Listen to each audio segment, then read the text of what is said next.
Hello there, SoloMoms. I recently was reading Jack Canfield's book, Success Principles. And one of the things that's sticking out for me right now is his position that how we react to circumstances and situations determines the outcome. And I can totally relate to that. And it really connects with this week's episode on stress management that I wanted to talk to you about. Because so many times I remember when my kids were younger, my actions and reactions to my situation usually didn't bring the best outcome. As a matter of fact, it usually increased my stress level and put me in a situation where I made unwise decisions.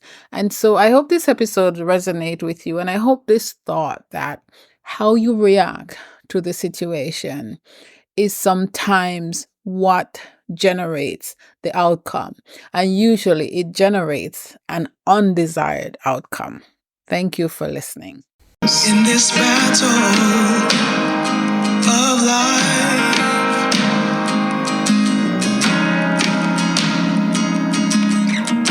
it's hard to keep your head above the water.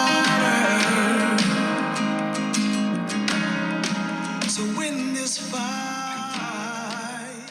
So I've been focusing a lot lately on stress and overwhelm. And the reason for that is that I spent 6 months. First of all, first I spent 3 months in London. My cousin died, and I came back to the US and went back to London and spent another 6 months. And during this back and forth, they were last year, between last year and this year, there were like four deaths in my family.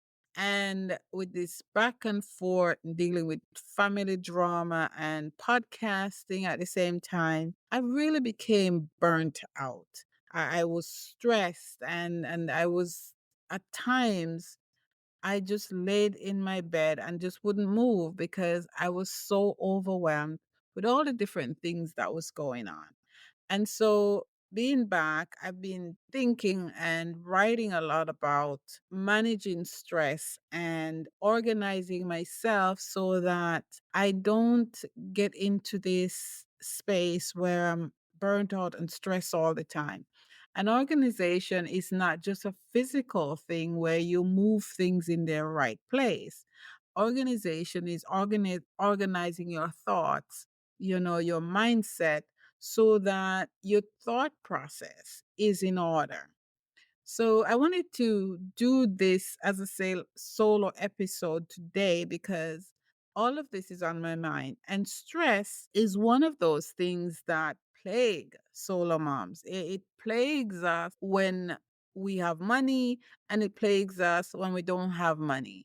Because when you're dealing with the lives of other humans, when you're in charge and responsible for the lives of other humans, it could be stressful. It could be stressful because you've had to put your dreams on the back burner. And no matter how much you love your children, that those dreams are always going to niggle at the edge of your mind. So all these things can bring stress and cause you to feel overwhelmed. And I believe that even if you're just rearranging your bedroom, it can help you with some of that stress level, right? So I just wanted to talk about stress today and how impactful organizing not only your thought, but your workspace and your life, your living space, how impactful doing some personal organization can help you manage stress. Because let's face it, being a solo mom involves a lot of juggling. It involves a lot of balls in the air. And I know you don't even have to be a solo mom to have all these issues, but I'm speaking directly to you, solo moms, about this mindset that it's normal to be stressed out. Don't accept it, because there are ways, and they're easy and cost free ways to to lower those stress level and to lower those angst that comes with dealing with all these multiple responsibilities on a daily basis. So I've written a couple of articles on my website, jrosemarie.com. It's called Empowering Solo Moms. And on that site, there are multiple ways that multiple articles that I've written of the ways you can help to manage stress. You things and exercises and tips and strategies for lowering stress and keeping your stress at a decent level. Now, of course, if you're chronically overwhelmed and stressed out, it might help you to go talk to someone, a doctor or a therapist, and just get another level of help that you need to manage. And there's nothing wrong with seeing a therapist. It's a good thing for you to do. It can help you put your life into perspective. And because sometimes as a solo mom, I remember there were times it seems like the whole world was falling on top of my head. Really and truly, the whole world wasn't falling, but my world felt like it was falling. And someone else can shine a light on your situation and help you put your personal life in perspective. So don't don't shy away from seeing a therapist. Now, if that's not something you can afford, if you have a full-time job, check to see if your workplace have free services that could help you. I remember when I was working my job at EAP, Employee Assistance Program, and I could see a therapist for free, a limited number of times, but you actually got to talk to a professional. And so check your workplace to see if they have that in play. Another thing you could do if you belong to a church that with a supportive community, supportive members, is try to find somebody reliable you can speak with someone who won't blabber your information all over town. So that's something you will have to be wise about and just always remember that you're not alone and there's help available. Now, I do have an interview that may help you with Nicole Gabai, Gabai, and she talks about different ways you can organize your home and your mindset to declutter your life. That episode might help you if you have the time to listen when you're at work or any other time while you're doing the laundry. And the title of the podcast is How to Escape Chaos by Decluttering Your Life. And I think it's an interesting topic that have a lot of tips that you could use. And it's season 6, episode 27. I'm actually going to rearrange this podcast so that everything runs in sequence and there's no season, so it's actually easier for you to find these episodes. So check that episode out with Nicole Gabai and see if it can help you to, with any of those tips can help you to lower your stress level. Okay. The other thing I want you to look at is that I'm right now running a stress management 21-day challenge. It's an easy thing to do, I believe. And all you do if you sign up for this challenge, I'll put the link below so you could do that. It's free, there's no charge. The only thing that it will involve from you is receiving those daily emails to remind you and help you to do something every day to focus, to turn in and focus on reducing that stress in your life. So I hope that you would take me up on the challenge and learn tips on how to lower your stress. Because, sometimes it's not that we don't know, It's just that we don't take the time to do the things that we need to do to lower those stress level. And I mean, if it can be as simple as sitting in your car at a traffic light, and rather than thinking about the million things that are coming at you, if you just breathe deeply, deep into your stomach, breathe in and your stomach, pushing your stomach out and then pulling back in. Like, just breathe deeply and do it 2 or 3 times. And that will help you a lot. It will help you to feel better.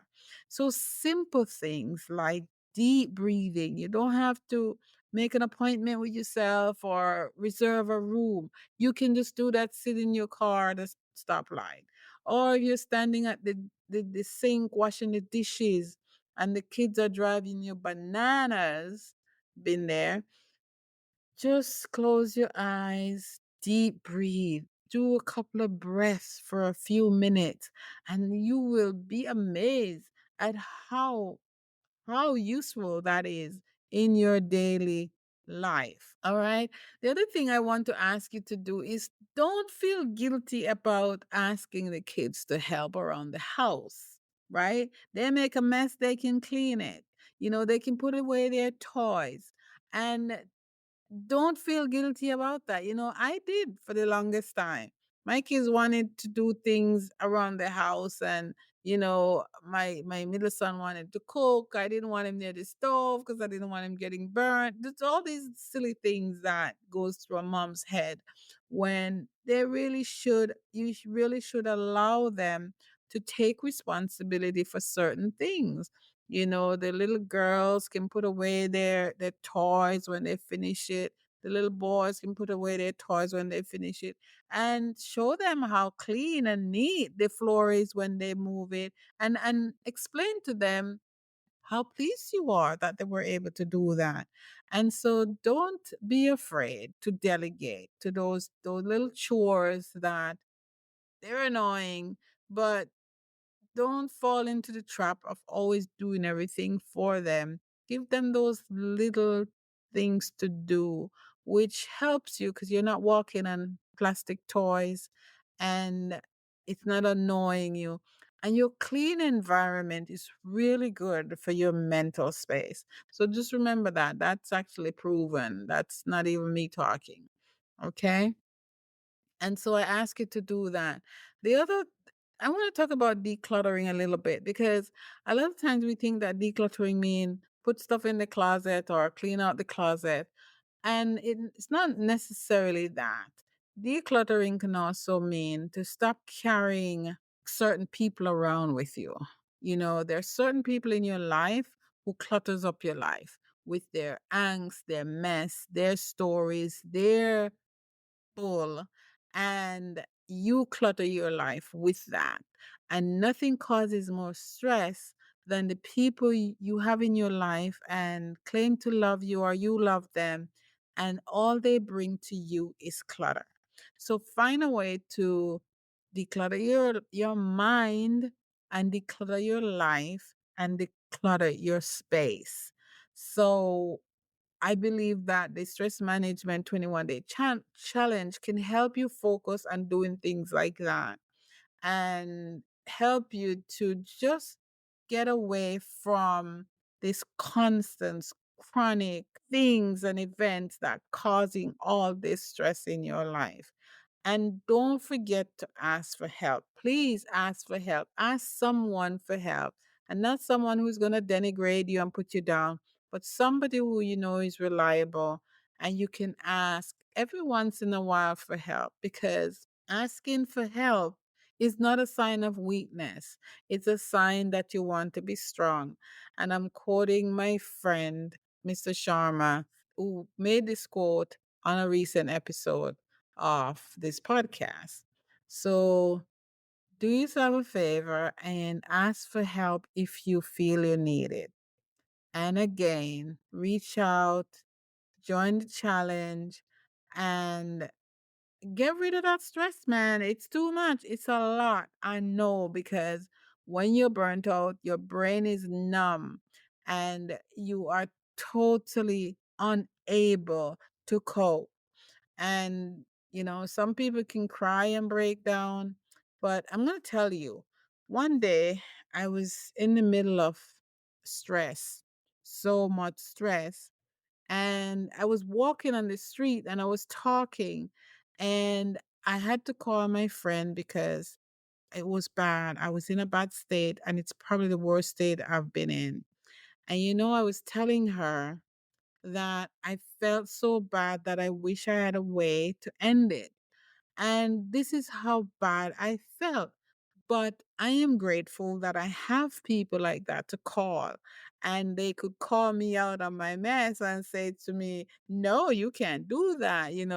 And she tell me different things I've said in the past because I really don't believe in those things. But when you're overwhelmed and stressed out and you don't address those stress, your mind start conjuring up stuff and your mouth starts spewing out mess. And so, if you have someone you could call and talk to, someone who you could be vulnerable with, it helps. It helps a lot. Thank you, my friend. And thank you for talking me down off that ledge because I was high up on that ledge. And we all need somebody like that in our lives. And when all else fails, take the stress management 21-day challenge, and that might help you. Thank you for listening. Thank you for watching. I appreciate you. I'm J. Rosemarie.